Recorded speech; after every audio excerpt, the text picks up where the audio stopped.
جب ان کے سر پر گن رکھتے ہوئے ان دونوں کو لے کر لان میں آئے تھے، وہ دونوں بے بس ہی ایک دوسرے کو نظروں سے ہی تسلی دیتی باہر آئی تھیں، جب ان کے ہاتھ کو رسیوں سے باندھتے ہوئے انہیں وہیں فرش پر بٹھا کر چاروں طرف سے گھیر کر کھڑے ہوئے تھے۔ مزمل، تم تو بہت کمال کر گئے ہو، ایک ساتھ ایک کو لے کر آئے ہو۔ عبدالخالق گاڑی سے نکل کر فرش پر ماہم کے ساتھ پرانا کو دیکھ کر مکروہ سا کہکا لگایا گیا تھا۔ تم نے تو مجھے لا کر اپنی موت کو دعوت دی ہے، مجھے لانے کے بعد یہاں تک گھنٹوں گنوں عبدالخالق، ان گھنٹوں کا حساب تمہیں ایسے دینا ہوگا کہ تم سوچ بھی نہیں سکتے ہو۔ ماہم اسے نفرت آمیز نظروں سے دیکھ کر مسکرانے لگی تھی۔ اس کی پراسرار سی مسکراہٹ نے عبدالخالق کو آگ لگا دی تھی۔ تم بھی اپنے باپ کے جیسے باتیں کر رہی ہو، وہ بھی ایسے ہی کہا کرتا تھا، لیکن دیکھو کیا کر پایا، کچھ بھی نہیں۔ وہ ان دونوں کے چہرے پر نفرت دیکھ کر بھی سمجھنا نہیں چاہتا تھا۔ کسی کے چہرے پر اپنے لیے نفرت دیکھنا دنیا کا سب سے مشکل ترین عمل ہوتا ہے۔ چھی، تم ظلم کے کس درجے پر فائز ہو، یہ دیکھو۔ تم اپنے اس دوست کے نہیں ہو سکے جنہوں نے دوستی میں اپنی بہن کا رشتہ دیا اور تو اور زمین بھی دی جس پر تم راج کرو، لیکن تم نے تو اپنے اس دوست کو بھی دھوکہ دیا۔ پرانا نفرت سے اسے گھورتے ہوئے پھنکاری تھی۔ وہ اس نیلی آنکھوں والی حوروں جیسی لڑکی کو بغور جائزہ لیتے ہوئے کہکا لگا کر ہنسا تھا۔ مزمل، پراپرٹی فائل لاؤ، آج دونوں سے سگنیچر کروانے کا وقت آ گیا ہے، کیونکہ اتنے سالوں بعد پرانا عبدالخالق اپنے پیارے سے مکھڑے کے ساتھ میرے سامنے خود چل کر پہنچی ہیں۔ وہ اس کے قریب جھکتے ہوئے اس کے گالوں کی طرف ہاتھ بڑھایا تھا، جسے وہ اپنے چہرے کو پیچھے کرتے ہوئے پھنکاری تھی۔ سنا نہیں آپ نے کہ میں پرانا عباس جعفری ہوں، مجھے آپ سے، آپ کے نام سے نفرت ہے۔ ارے دنیا میں کوئی ایسا باپ کسی نے دیکھا ہے؟ اس کی بیٹی اس کے ظلم سے بچنے کے لیے روپوش ہو جائے، گھٹ گھٹ کر زندگی جینے پر مجبور ہو جائے۔ جب بھی میں اپنے آپ کو سوچتی ہوں مجھے خود سے نفرت محسوس ہونے لگتی ہے۔ وہ زور سے چیختے ہوئے وہاں کھڑے سبھی نفوس کے ساتھ دو طرف سے اندر آتے، وہ دونوں وجود بھی ساکت کھڑے رہ گئے تھے۔ اس کا درد انہیں خود پر محسوس ہوا تھا، آنکھوں کے کنارے لال سرخ ہوئے تھے۔ تمہارے کہہ دینے سے رشتہ نہیں بدل جائے گا، رہوں گا میں تمہارا باپ ہی۔ وہ غصے سے خونخوار نظروں سے اسے گھور رہا تھا۔ باپ کا کوئی ایک فرض بھی ادا کیا ہو تو میں ابھی اس پراپرٹی کے پیپر سگنیچر کر دوں، لیکن نہیں، جس کے لیے تم نے دربدری کا کھیل کھیلا ہے نا، میں کبھی مر کر بھی تمہاری خواہشات کی تکمیل نہیں ہونے دوں گی۔ وہ بھی اب کی بار آنکھوں میں آنسو لیے زہر خند مسکراہٹ سے کہتے ہوئے اسے آگ میں جھونک گئی تھی۔ اچھا ٹھیک ہے، دیکھتے ہیں، ویسے یہ ماہم سکندر تمہاری بڑی قریبی ہے نا، تو اگر میں اسے 10 منٹ کے لیے اپنے گارڈ کے حوالے کر دوں تو کیسا رہے گا؟ وہ ماہم کو گندی نظروں سے دیکھتے ہوئے پرانا کے اور وہاں کھڑے ان دونوں نفوس کو سہما گیا تھا۔ اگر کسی نے مجھے ہاتھ بھی لگایا نا تو اس تو کے آگے کچھ کہتی، جب اس کے قدموں کی آہٹ اور خوشبو نے اسے پرسکون کر دیا تھا۔ وہ جان چکی تھی اس کا محافظ اس کے آس پاس ہی ہے۔ اگر کسی نے ہاتھ تو دور نظر بھی ڈالی تو اسے زندہ زمین میں گاڑ دوں گا۔ نیچ انسان، اگر مقابلہ ہی کرنا تھا تو مرد بن کر سامنے سے کرتے، لیکن تم تو بزدل ہو، ہمیشہ سے ہی پیٹھ پیچھے وار کرتے ہو۔ اپنی ریوالور ہاتھوں میں لیے، غصے سے لال سرخ چہرہ لیے بگڑے موڈ کے ساتھ ہی ان کے سامنے کھڑا ہوا تھا۔ پرانا اور ماہم کے چہرے پر اسے دیکھتے ہی سکون پھیل گیا تھا۔ ارے واہ، بن بلائے مہمان کی طرح سردار اون عباس جعفری بھی آ گئے، چلو یہ بھی اچھا ہو گیا ہے۔ وہ اسے دیکھتے ہوئے اپنی گن نکالتے ہوئے اس کی طرف رک کر کے کھڑا ہوا تھا۔ ہے گھٹیا انسان، اگر میرے سردار سائیں کو ایک خروچ بھی آئی تو میں تمہاری جان لے لوں گی۔ وہ خوفزدہ ہوتے ہوئے چیخی تھی، لیکن اس کی چیخ کا اثر ان دونوں میں سے کسی پر نہیں ہوا تھا۔ دونوں ایک دوسرے پر گن تانے آمنے سامنے خونخوار تیور لیے کھڑے تھے۔ ہم دونوں وہ زمین تمہیں دینے کو تیار ہیں۔ وہ دونوں ہم آواز چیختے ہوئے اسے روکنے کی کوشش میں ہلکان ہوئی۔ بہت مشکل ہوتا ہے کسی اپنے کو کھونے کا خوف محسوس کرنا۔ چہرہ آنسوؤں سے تر ہوا تھا، وہ بے بس سی بندھے ہاتھوں سمیت وہیں رو پڑی تھی۔ ایک گارڈ عبدالخالق کے اشارے پر پرانا کے سر پر گن رکھتے ہوئے اب سردار اون عباس جعفری کو بے بس کیا تھا۔ اگر تمہارے ریوالور سے ایک گولی نکلی تو دو تمہاری گولیاں تمہاری بہن کے وجود میں پیوست ہوں گی۔ بازی تمہارے ہاتھ میں ہے۔ وہ بھول گیا تھا انصاف کرنے والا اوپر بیٹھا ہے، جو اپنی اولاد کا نہیں ہو سکا وہ کسی اور کا کیا ہوگا۔ لیکن میں سردار اون عباس جعفری ہوں، عباس جعفری کا بیٹا، سکندر جعفری کا بھتیجا اور سردار اون انیس جعفری کا پوتا ہوں، اور اگر اپنے رشتے کو نبھانے میں پیچھے نہیں ہٹتے بلکہ اپنے رشتوں کو بچانے کے لیے اپنی جان بھی قربان کرنے کو تیار ہوتے ہیں۔ وہ پرسکون انداز میں کہتے ہوئے اپنے ریوالور زمین پر پھینک دیا تھا۔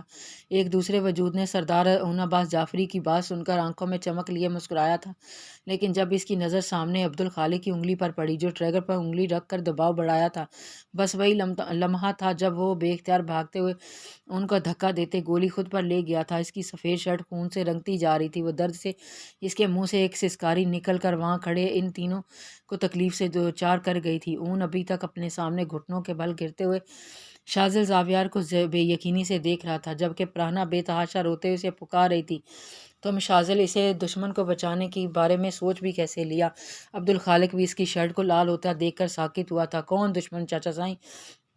جسے آپ دشمن کہہ رہے ہیں وہ میرا جگر ہے، میرا سکون ہے، میری ہمت ہے، یہ میرا وہ دوست ہے جس کے بغیر شازل زاویار کی زندگی ادھوری ہے۔ اون عباس جعفری میرا بھائی ہے جس کو بچانے کے لیے میں اب تک اس کی نظروں میں برا بنتا آیا ہوں۔ عبدالخالق تم دشمن کی بات مت کرنا، ابھی معلوم ہو جائے گا کہ میرا دشمن کون ہے۔ وہ زہر خند مسکراہٹ چہرے پر سجا کر اپنے درد اور تکلیف کو دباتے ہوئے عبدالخالق کو شعلوں میں جھونک گیا تھا۔ اون ابھی تک بے یقینی سے شازل زاویار کو دیکھ رہا تھا، اس کی باتیں اپنے دل کے آر پار ہوتی محسوس ہوئی کر رہا تھا۔ شان پرہمنا اسے گھٹنوں کے بل گرتے ہوئے دیکھ کر تکلیف سے بے تحاشا روتے ہوئے چیخی تھی، لیکن وہ اس کی طرف ابھی تک نظر اٹھا کر بھی نہیں دیکھا تھا۔ شازل تم یہ کیا کہہ رہے ہو؟ عبدالخالق کے ہاتھوں میں لرزش پیدا ہوئی تھی۔ شازل زاویار کے اس روپ کو دیکھ کر اپنی گندی زبان سے میرا نام بھی مت لینا۔ 8 سال سے اذیت برداشت کرتے ہو تمہیں چاچا سائیں کہا تو تمہیں کیا لگا کہ سب ٹھیک ہے؟ ہاں میرے ڈیڈ، میری موم اور میرے بھائی کے ساتھ تم نے جو کیا بھی کیا، مجھے سب معلوم ہے۔ اس سب کا حساب تمہیں سود سمیت چکانا ہوگا۔ وہ اپنے زخموں پر ہاتھ رکھے بند ہوتی آنکھوں کے ساتھ عبدالخالق کے پیروں کے نیچے سے زمین کھینچ لی تھی اور پرانا اور اون کو رونے پر مجبور کر دیا تھا۔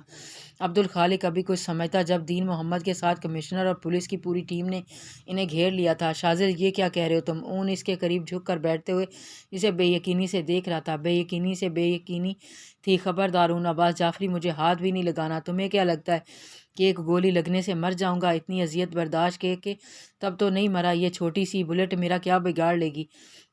وہ لال آنکھوں سے گھورتے ہوئے اسے وہیں روک دیا تھا۔ عبدالخالق کو پولیس نے گرفتار کر لیا تھا۔ اس کے خلاف اتنے زیادہ ثبوت ملے تھے کہ انہیں فوراً گرفتاری کا وارنٹ جاری ہو گیا تھے۔